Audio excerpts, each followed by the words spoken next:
it is a Sunday for the PDLs. It was a Sunday for PDLs. Sabi ng pare, we have to give dun sa mga brothers natin na nakukulong.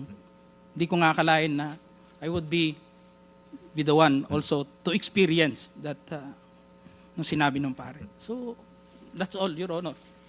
That is all that happened, Your Honor.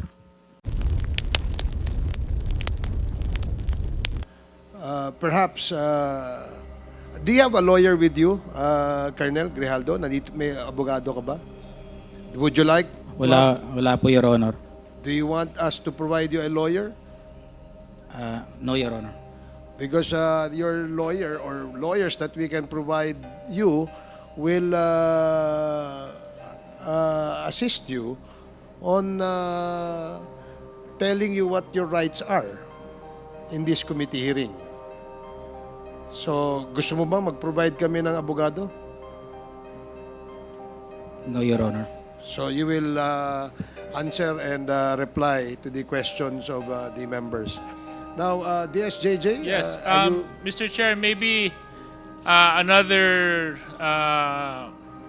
opportunity we can provide to the resource person. Colonel Grijaldo, kung kayo po ay hindi komportable, dahil nga maraming nanonood at nasa publiko po ang hearing na ito, would you want or would you request for an executive session?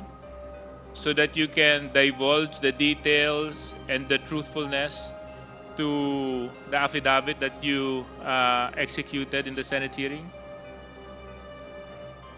No, Your Honor. Okay. So, therefore, we can proceed, Mr. Chair.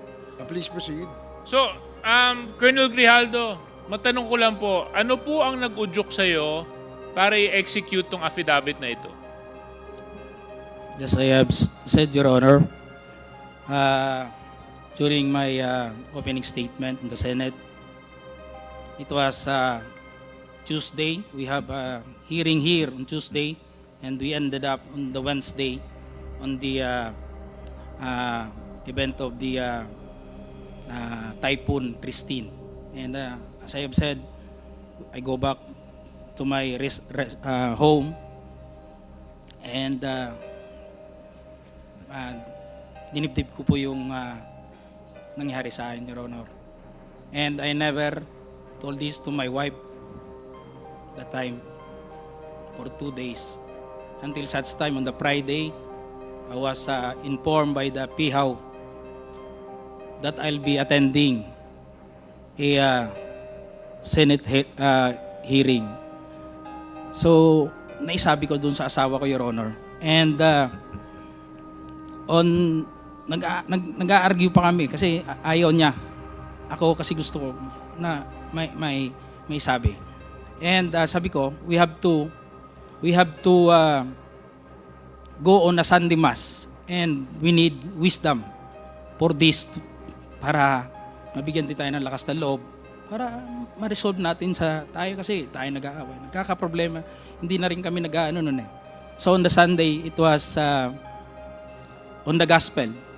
Sabi ko, pakinggan natin kung ano man yung masabi ng gospel sa atin that day. And it was a great enlightenment and a wisdom na binigay sa akin, Your Honor. The gospel said that it's not all about the crown, but it is about the cross. It is not about the honor, but it's about the sacrifice. It's not being the first, but being the last. It's not being the great, but being the servant. Sabi ko sa asawa ko, bakit naibigay sa atin to? We have to, and to sum up that, Your Honor, ang sinabi nung pare, sabi niya, it's not about the experience. Because yung experience kasi natin sa buhay, It may be good or bad. But it's all about the lesson learned that time, Your Honor. So I have that courage, and even my wife submitted to my decision. And on the next day, pumunta na po ako yun. Nandun po yun, nag-narrate, ginawa ko po yun, sinulat ko po yun. And it was on that mass that time that it is a Sunday for the PDLs. It was a Sunday for PDLs. Sabi ng pare, we have to give dun sa mga brothers natin na nakukulong. Hindi ko nga akalain na I would be the one also to experience that nung sinabi ng pare. So, that's all, Your Honor. That is all that happened, Your Honor. Well, oftentimes we need experiences to encourage us and to push us to search for the truth. So I hope this hearing is one of those experiences for you, Colonel Grijaldo. Dahil ang layunin lang naman po natin dito ay hanapin gaano man kahirap ang katotohanan. Yun lang naman po ang hangarin natin. Wala nang iba. At kaya nga po yung dalawa po nating kinatawan na binanggit mo sa affidavit mo ay pansamantalang tumayo at umalis bilang chairman just to show that we are fair in handling this very sensitive issue.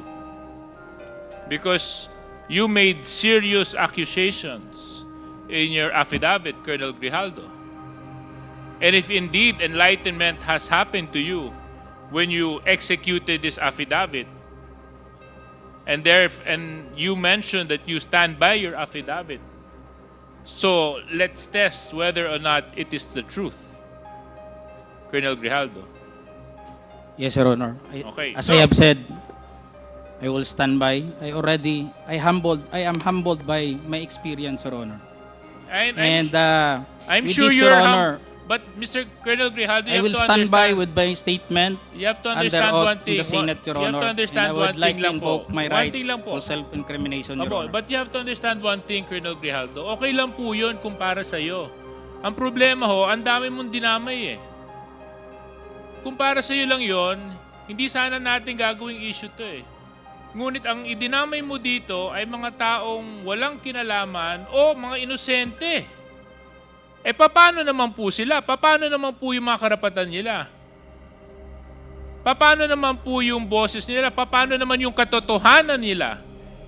Hindi pa po natin sila pahahalagahan dahil panghahawakan lang natin yung sinabi mong enlightenment mo?